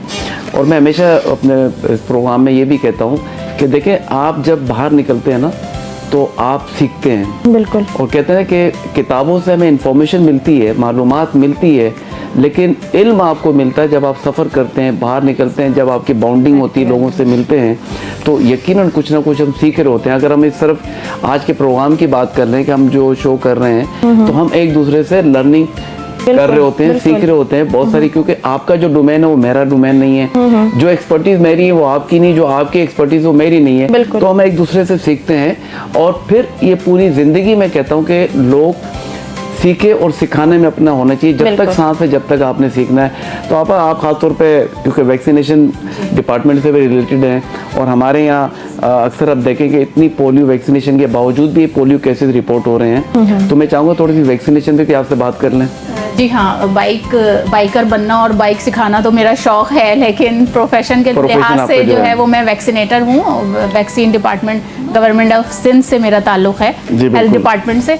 तो वैक्सीनेशन का ये है कि पैदाइश से लेके 5 साल तक के बच्चों को वैक्सीन जो लगाए जा रहे हैं, इसी तरह से अब तो ये भी शामिल कर दिया गया है कि 9 साल से लेके 14 साल तक की बच्चियों को भी HPV के वैक्सीन लगाए जा रहे हैं। हमारे यहाँ असल में अवेयरनेस की कमी है। हमारे यहाँ नेगेटिव सोशल मीडिया पे नेगेटिव मार्केटिंग इतनी ज़्यादा हो जाती है कि पेरेंट्स डर जाते हैं कि पता नहीं हम वैक्सीनेशन करवा देंगे तो बच्चा पता नहीं इसको हम कोई ख़ास बीमारी हो जाएगी या कोई बैरूनी ताकत कोई हमारे बच्चों में कोई बीमारी फैलाने के लिए वैक्सीन लगाए जा रहे हैं। तो ये सोशल मीडिया का बहुत ज़्यादा जो है वो नेगेटिव इम्पैक्ट पड़ता है पेरेंट्स पे। और पढ़े लिखे तो इतना नहीं करते, लेकिन ज़ाहिर है हर तबके के लोग मौजूद हैं, अनपढ़ लोग भी हैं, तो वो ज़्यादा इफेक्टेड होते हैं, वो रिफ्यूज़ल बन जाते हैं, वो वैक्सीनेशन नहीं करवाते और उनके बच्चे इतने बड़े हो जाते हैं लेकिन वैक्सीन से महरूम होते हैं। फिर ज़ाहिर है वैक्सीनेशन ही नहीं होती तो फिर बीमारियां जल्दी उनमें फैलती हैं। तो हमारा जो मकसद है हर बच्चे तक पहुंचना है। ज़ाहिर है हमारा सिंध गवर्नमेंट की जॉब है, मेरा भी यही है कि हम सिंध के अंदर तमाम बच्चों तक पहुँचें और उनको वैक्सीनेशन का प्रोग्राम बताएं कि भाई इससे बच्चे की सेहत ही महफूज हो रही है। आप शो में बैठी है तो सिंध से भी बाहर, बल्कि पाकिस्तान से भी बाहर भी आपकी जो है आवाज़ जा रही है। बिल्कुल बिल्कुल। तो मैं यही कहूँगी सारे जो देख रहे हैं वालिदैन, मैं उनसे यही कहूँगी कि भाई अपने बच्चों को वैक्सीनेशन ज़रूर करवाएं, क्योंकि 5 साल तक के बच्चों की इम्यूनिटी इतनी कमज़ोर होती है कि कोई भी बीमारी जल्दी उन पर अटैक कर सकती है। तो जब ये वैक्सीनेटेड होंगे तो इनमें वो बीमारी असर नहीं करेगी। तो ये बात समझानी है वालिदैन को कि ये आपका बहुत बड़ा फ़र्ज़ है कि अपने बच्चे को 12 मोहलिक बीमारियों से महफूज करें आप। अच्छा, कुछ बीमारियों के मैं चाहूँगा नाम भी आप, जैसे कि पोलियो है, खसरा है, बहुत जी सारी। बिल्कुल, पोलियो है, खुनाक है, काली खांसी है और हेपेटाइटिस है। तो ये सारी बीमारियां बड़ी मोहलिक बीमारियां, अल्लाह ना करे खसरा है, ये बीमारियां अगर बच्चे में ज़्यादा हो जाएं तो अमवात भी हो सकती हैं बच्चे की। लेकिन मैंने कहा ना कि सोशल मीडिया की नेगेटिव मार्केटिंग की वजह से पेरेंट्स डर जाते हैं, लगवाते ही नहीं हैं।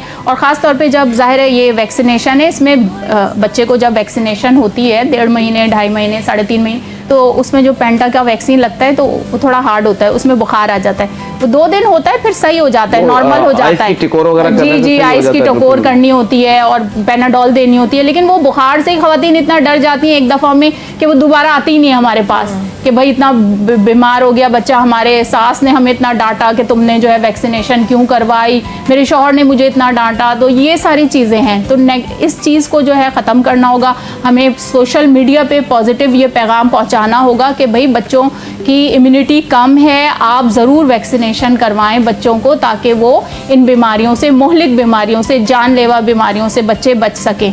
तो ये चीज़ जो है वो पेरेंट्स को समझना होगी कि लाजमी वैक्सीनेशन करवाएं करवाएं। आप। जी हाँ। अच्छा, एक चीज़ और भी है कि ये जो हमारा जो सोशल मीडिया है, इसमें कुछ लोग ऐसे भी होते हैं जो नेगेटिविटी ज़्यादा करते हैं, जी हाँ। अपने व्यूज़ के लिए, पैसों के लिए दूसरों की ज़िंदगी को बर्बाद करते हैं। बिल्कुल ऐसे ही। अब हमारे इस प्रोग्राम में स्किल्ड लोग बैठे हुए हैं, क्वालिफाइड लोग बैठे हुए हैं, उनकी जो बात होती है वो लोग फॉलो करें तो ज़्यादा बेहतर है। अदरवाइज़ ये कि लोग नेगेटिविटी पे ज़्यादा काम करते हैं।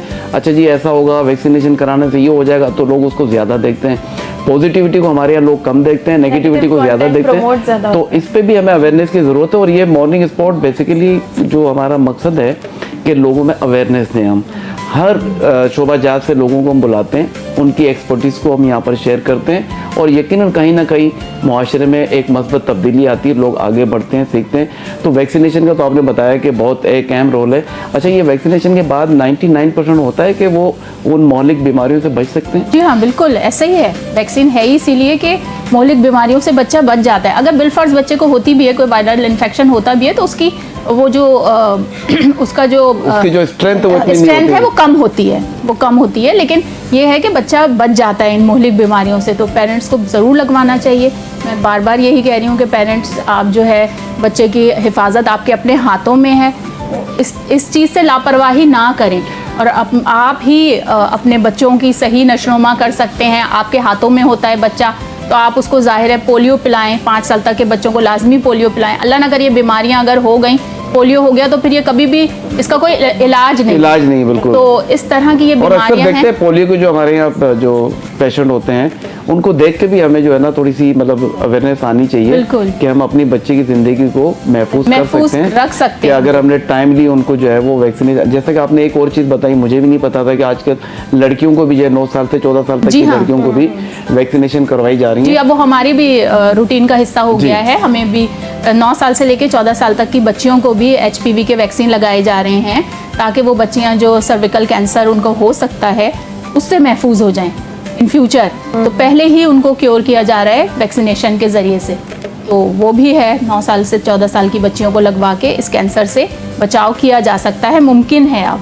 तो जी। ये गवर्नमेंट दे रही है, तो भाई इससे फ़ायदा उठाएं। और फ्री है, फ्री ऑफ कॉस्ट है। गवर्नमेंट कोई आप पैसा नहीं ले रही, वरना आम आप अगर किसी प्राइवेट हॉस्पिटल में जाएंगे तो वहाँ तो ये हज़ारों के वैक्सीन है, हज़ारों के बिल्कुल। इंजेक्शन है। तो आपको तो गवर्नमेंट फ्री में दे रही है, तो लगवाएं आके। और बहुत अच्छा सिस्टम है हमारा। मैं तो काम कर रही हूँ इधर कई सालों से।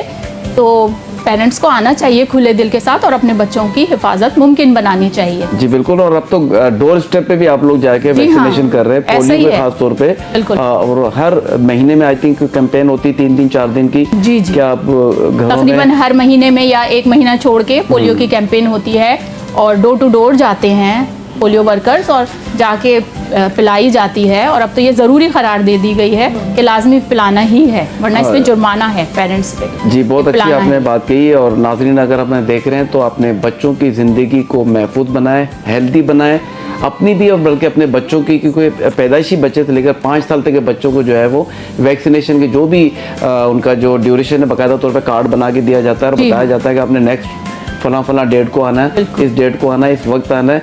तो आई थिंक आप अपने बच्चे की ज़िंदगी, यकीनन हर माँ को, पेरेंट्स को अपने बच्चे प्यारे होते हैं, तो उनको आप जो है वो केयर करें। थोड़ी सी अवेयरनेस की ज़रूरत है, और इस प्रोग्राम के तवज्जो से ये मैसेज आप तक पहुंच रहा है, तो आपका भी फ़र्ज़ है कि ये मैसेज आप आगे भी लोगों को बताएं कि जी हमने एक प्रोग्राम देखा था, उसमें बताया गया है कि 5 साल तक के बच्चों को वैक्सीनेशन करवानी है। तो ये अब मैसेज जो है ना, क्योंकि हम नेगेटिविटी तो बहुत ज़्यादा करते हैं, पॉजिटिविटी को हम आगे नहीं लेके जाते, तो थोड़ी सी ये भी मैं चाहूँगा कि हमारे नाज़रीन को कि अच्छी बातों को आगे लेके जाएँ, फैलाएँ, लोगों को बताएँ, तो उससे हमारे माशरे में बड़ी तब्दीली आने वाली है। जी डॉक्टर उसामा, आपकी तरफ आते हैं। तो ये जो फिजियोथेरेपी है, ये किन किन लोगों को कब ज़रूरत पड़ती है? इस पर थोड़ा सा एक लोगों के अंदर एक मिथ भी है ना कि जी इससे कोई फ़र्क नहीं पड़ता, इसकी ज़रूरत नहीं है। अक्सर वही, जैसा आपने पहले बताया कि पेन किलर, ख़ास तौर पे हम देख रहे हैं कि आज के नौजवानों के अंदर भी जो है ना ये इसकी जो है प्रॉब्लम है कि उसकी जो है सही टांग काम नहीं कर रही है, शोल्डर फ्रोजन हो गए हैं, नेक का, सर्वाइकल का, बैकबोन का। तो इस पर थोड़ा सा लोगों को हम चाहते हैं कि एडवाइस करें कि क्या ऐसी चीज़ें करें जिससे हम इनसे बच सकते हैं। देखिए, फिजियोथेरेपी लोगों की बहुत मिसकंसेप्शन है फिजियोथेरेपी के लिए। सो देखें, एक हमारा होता है एक फिजियोथेरापिस्ट, एक होता है ट्रामा थेरापिस्ट। तो लोगों ने अगर फिजियोथेरापी कहीं कराई होगी, उनको मिल गया होगा ट्रामा थेरापिस्ट, उसने मसला हल नहीं किया होगा, उसने कुछ बढ़ा दिया होगा। तो फिजियोथेरापी जो है ना, देखें फ्रोज़न शोल्डर है, फ्रोज़न शोल्डर एक दिन का ये नहीं होता मसला, सही है। ये आहिस्ता आपको शोल्डर में पेन होगा, सर्वाइकल थोड़ा थोड़ा पेन होगा, बंदा पेन किलर खाता है, तो आहिस्ता आहिस्ता ये जब मसला बढ़ जाता है, ये महीने डेढ़ में ना, तो ये हमारा क्रोनिक बन जाता है जी, मसला। बिल्कुल ऐसा ही है। तो इस मसले को फिर हमें पता कैसे चलता है, हम उसकी मूवमेंट कराते हैं, हम स्पेशल टेस्ट होती हैं फिजियोथेरापी में, हम वो करवाते। तो बंदे का जो पेशेंट आता है उसका पूरा रेंज ऑफ मोशन नहीं होता, मतलब शोल्डर यहाँ तक आएगा, ऊपर नहीं जाएगा, इस तरफ नहीं जाएगा, सिर्फ शोल्डर यहाँ तक होगा। उसका हाथ भी ऐसे हिलता है, मतलब नर्व वगैरह बिल्कुल मूवमेंट ही उसकी ख़त्म हो जाती है। तो मेन वजह ये है, देखें फिजियोथेरापी अगर करवाता टाइम पे, पेन किलर नहीं खाता, तो फ्रोज़न शोल्डर जैसा मसला ही नहीं होता। छोटे मसले से मसला बढ़ गया, क्रोनिक हो गया। तो देखें बैक बोन में मसला या लोअर बैक के ये मसले हैं, यही मैंने आपको बताया था, ये पोस्चर की वजह से है। और हमारी डेली रूटीन में जो एक्टिविटीज़ हैं हम वो नहीं कर रहे, या कर रहे हैं तो वो सही तरीके से नहीं कर रहे। तो इस पे हमें ख्याल रखना चाहिए। और फिजियोथेरापी एक देखें ओल्ड एज में होता है ना, उसको तो ख़ास ज़रूरत होती है, क्योंकि वो एक जगह पड़ा है। फिजियोथेरापी है ही मूवमेंट ना, मैंने आपको पहले बताया कि मूवमेंट इज़ मेडिसिन। तो पेन किलर की जगह मूवमेंट कराएं, मूवमेंट बहुत इफेक्टिव होता है और उससे फ़ायदे होते हैं। बहुत देर तक लोगों का बैठना, घंटों घंटों बैठना, तो अक्सर तो आजकल तो मैंने भी देखा, रिसर्च करी है कि आप अगर आधा घंटा बैठें तो आप उठें और थोड़ा सा एक राउंड लगाएं, दोबारा आकर बैठ जाएं, तो वो काफ़ी बेहतर उसमें। बिल्कुल, पहले मैं आपको बता चुका हूँ कि अगर हम कोई भी काम करें उसमें ब्रेक लाजमी है। अगर हम ब्रेक करते हैं तो ये है कि वो पोजीशन चेंज हो जाती है, फिर हमारे मसल्स जो हैं उन पे इतना फोर्स नहीं लगता ना, तो वो रेस्ट में आ जाते हैं, फिर दोबारा काम। तो यही बेहतर रहता है। बाकी हम एक काम कंटिन्यूस करें विदाउट एनी ब्रेक तो मसले होंगे। तो फ्रोज़न शोल्डर का मसला होता है, शैटिका का होता है, या हमारा नी पेन होता है, या हमारे सर्वाइकल के इश्यूज़ होते हैं। और ज़्यादा वेट बेयरिंग करने से ज़्यादातर हमारे मज़दूर भाइयों को और ज़्यादातर ऑफिस वर्कर को भी ये होता है कि डिस्क स्लिप का मसला हो जाता है। तो हमारे इसके लिए देखें, अगर हम इस मसले की ना प्रिवेंशन की तरफ नहीं जाएंगे, इसकी बचाव की तरफ नहीं जाएंगे, फिर तो मसला बढ़ जाएगा। हमारे स्टार्टिंग में क्या करते हैं, हमारा मुआशरा ऐसा है ना, तो थोड़ा पेन होता है, कहते हैं यार पेन ही है, बस एक टेबलेट ले ली, पेन किलर वोरेन ले ली या कोई और टेबलेट ले ली तो ठीक हो गया। एक दिन ठीक होगा, फिर वही एक्टिविटी करेगा, दोबारा होगा, फिर पेन किलर लेगा। उसको ये पता ही नहीं है कि पेन किलर तो मैंने लिया है, वो just for a day relief है, वो प्रॉपर मसले का हल है। बेसिकली अगर लॉन्ग रन जाए तो आपको उसकी ट्रीटमेंट ज़रूरी है, फिजियोथेरापी ज़रूरी है। अच्छा, एक चीज़ और हम देखते हैं, अक्सर हम जा रहे होते हैं तो रोडों पे रातों, मतलब देखेंगे राउंड अबाउट पर जो है वो मसाज वाले बैठे हुए होते हैं, और वो बहुत पावर के साथ लोगों को जो है ना वो उनका मसाज कर रहे होते हैं, और नेक को इस लेफ्ट राइट उनको देखें, उनके वो पूरे पटाखे निकाल रहे होते हैं। तो मैं ये चाहूँगा थोड़ा सा ये भी हमारे नाज़रीन को बताएं कि ये मतलब किस हद तक नुकसानदेह हो सकता है आपका, क्योंकि एक प्रेशर भी एक होता है ना कि आप क्वालिफाइड क्लिनिकल साइकोलॉजिस्ट होता है जैसे कि, और इसी तरीके से फिजियोथेरापी भी जो है वो भी क्लिनिकल हो, तो उससे आप करवाएं। अक्सर वो कहते हैं ना नीम हकीम वबाल जान, तो उस पर मैं थोड़ा सा चाहूँगा कि बताएं कि जिस तरीके लोग बाहर लोगों से, आम लोगों से जो मसाज करवा रहे होते हैं, वो कितना नुकसानदेह हो सकता है। देखें, आम लोगों से जो ये करवाते हैं मसाज वगैरह, तो ये तो मैं बिल्कुल ही इस चीज़ से मना करूँगा, क्योंकि देखें इनको किसी चीज़ का पता ही नहीं है, ह्यूमन बॉडी की मेन स्ट्रक्चर का, फंक्शन का। उनको ना एनाटमी का पता है, ना फिजियोलॉजी का पता है, ना उसकी काइनेसियोलॉजी का पता है, मूवमेंट का। तो वो ना अपने मतलब तुक्के पे हर काम कर रहे होते हैं ना।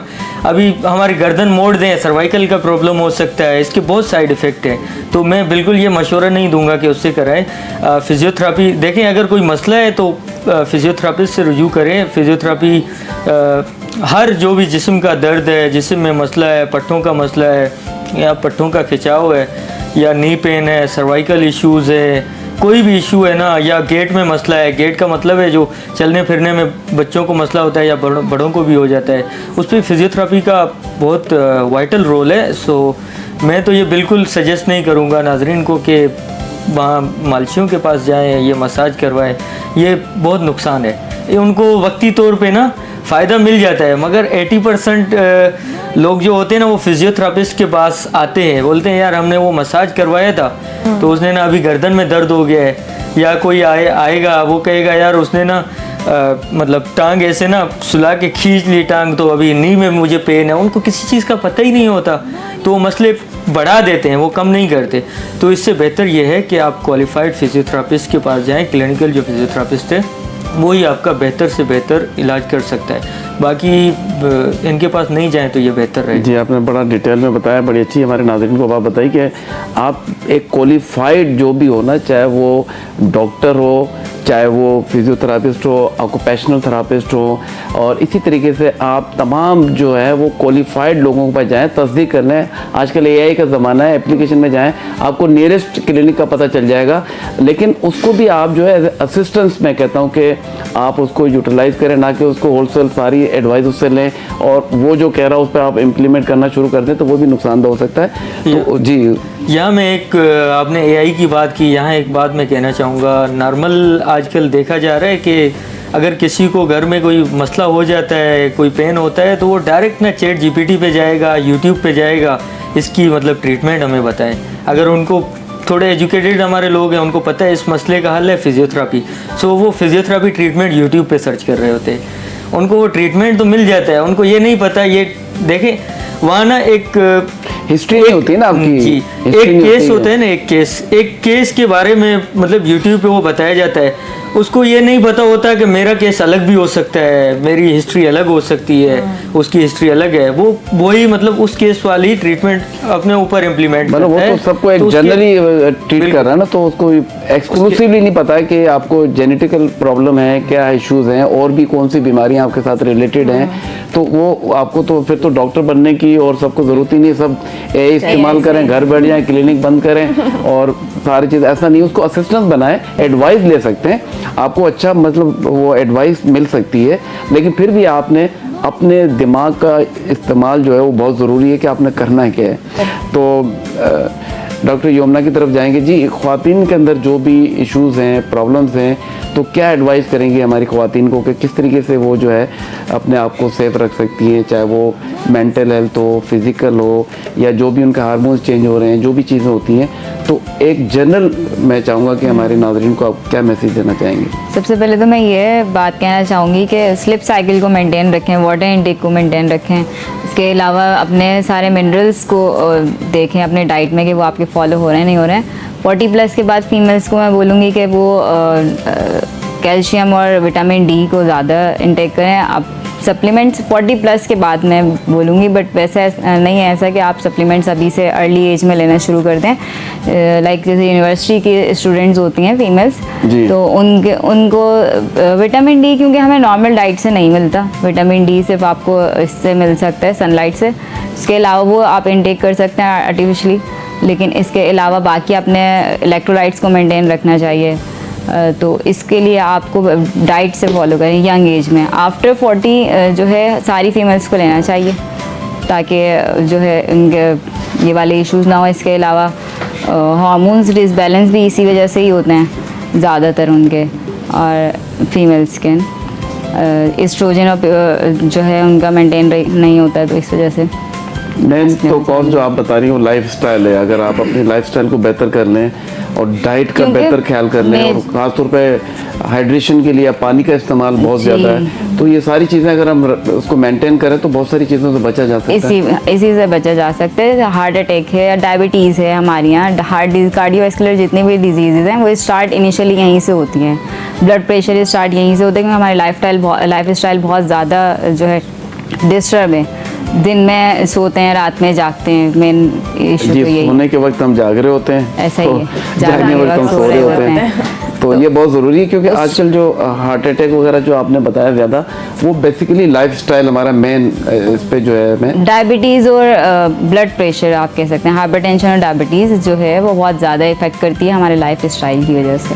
जी बिल्कुल, आपने सही कहा। चलते हैं आप आगे तरफ। ये बताइए कि मैं हमेशा देखता हूँ, हम जब से मॉर्निंग शो कर रहे हैं हम लोग, तो हम देखते हैं कि हमारे यूथ में, ख्वातीन में टैलेंट की कोई कमी नहीं है। और यकीन माने कि जब आप लोग भी अगर मैं देखें बैठे हुए हमारे सामने सारी हमारी यंग जनरेशन है ये लोग, और जिस शोबे से इनका ताल्लुक़ है और जितना इनमें मतलब एक इंटरेस्ट है कि हमने एक नोबल कॉज के लिए काम करना है, तो आप ख़ास तौर पे हमारी जो ख़वातीन हैं उनको क्या मैसेज देना चाहेंगी? क्योंकि मैं ख़वातीन में भी देखता हूँ कि बहुत ज़्यादा पोटेंशियल है, बस ज़रूरत इस बात की है कि उनको आप अपॉर्चुनिटी दें, प्लेटफॉर्म दें।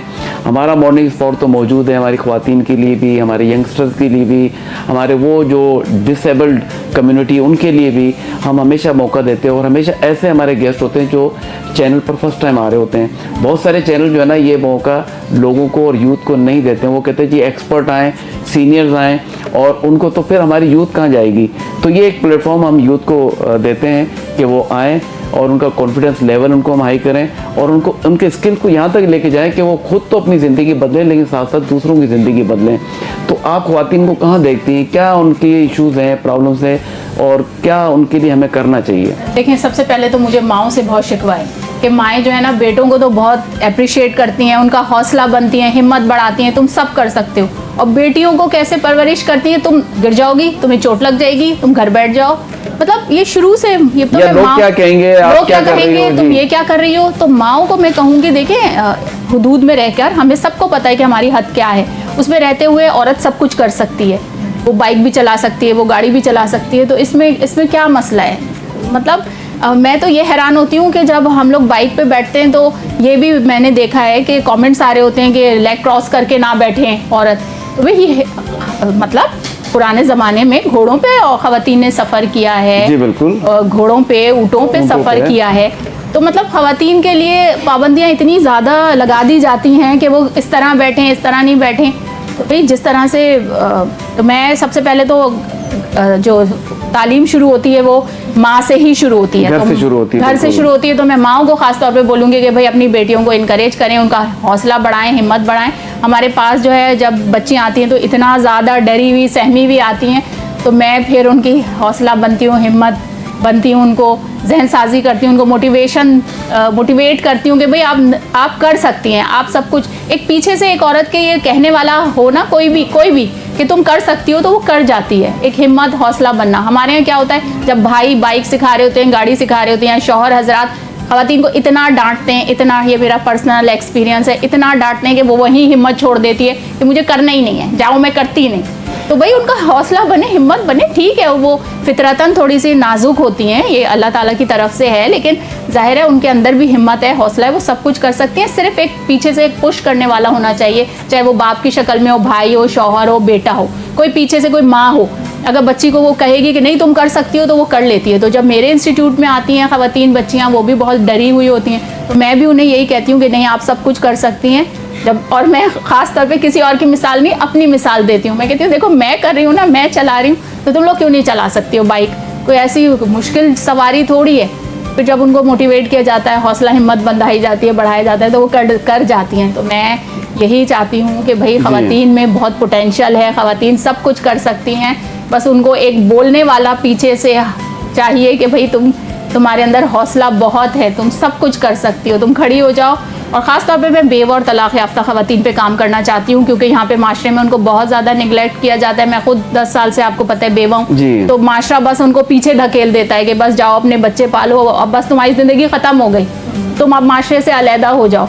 तो मैं इन्हीं ख़वातीन पे काम करना है मुझे कि भाई क्यों, ये इनकी अपनी हैसियत भी तो है, वो अपना नाम लेके भी तो कुछ कर सकती हैं। उनका हक ज़्यादा है, बिल्कुल उनका हक ज़्यादा है। और मैं ये हमेशा एक बात कहता हूँ, ख़ास तौर पे हमारी ख़वातीन के लिए जो हर्डल्स होती हैं, प्रॉब्लम्स होती हैं ना, वो घर के जो मर्द होते हैं ना, वो चाहे भाई हो, चाहे वो शोहर हो, चाहे वो बाप हो, तो आप अपनी बच्चियों को, बीवी को, बेटी को, सबको जो है वो आप एम्पावर करें।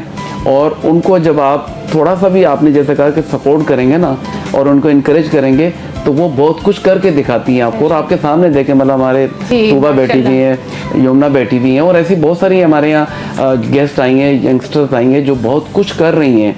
तो सिर्फ सपोर्ट की ज़रूरत होती है। और ख़ास तौर पे ये जो हम लेग पुलिंग करते हैं, जो ख़ास तौर पे रोड पर, अब काफ़ी अवेयरनेस आ रही है। और मैं समझता हूँ कि ख़वातीन एम्पावर होगी तो सोसाइटी एम्पावर होगी, मुआशरा एम्पावर होगी, क्योंकि सबसे पहली तरबियत शुरू जो है ना वो एक औरत से ही होती है, वो चाहे माँ हो, बेटी हो, बीवी हो, कोई भी हो।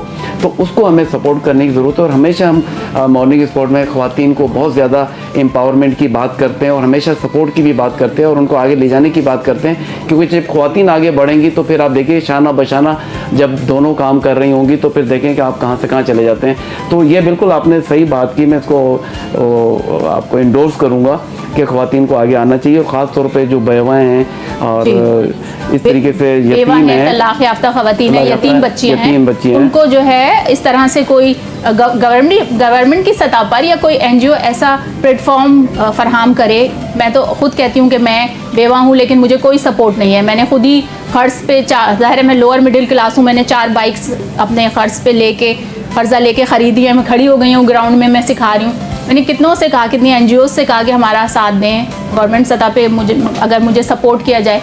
तो बहुत बच्चे हैं जो दूर दराज इलाकों से, कोई क्लिफ्टन से, औरंगी से कहते हैं। अब मैं हर जगह नहीं पहुंच सकती, तो मैं यही है कि अगर कोई सपोर्ट करे तो बिल्कुल मैं हर जगह पहुंचूंगी और हर जगह जाके ख़वातीन को, यही मेरा प्रोग्राम है कि एम्पावर करूं, उनका हौसला हिम्मत बढ़ाऊं, उनको सपोर्ट करूं। कम से कम उनकी सवारी जब उनके पास होगी ना तो फिर किसी की मोहताज नहीं रहेगी। बिल्कुल ऐसा ही है। तो सवारी सबसे ज़्यादा औरत कब खुद मुख्तार हो जाती है, जब उसकी अपनी सवारी होती है।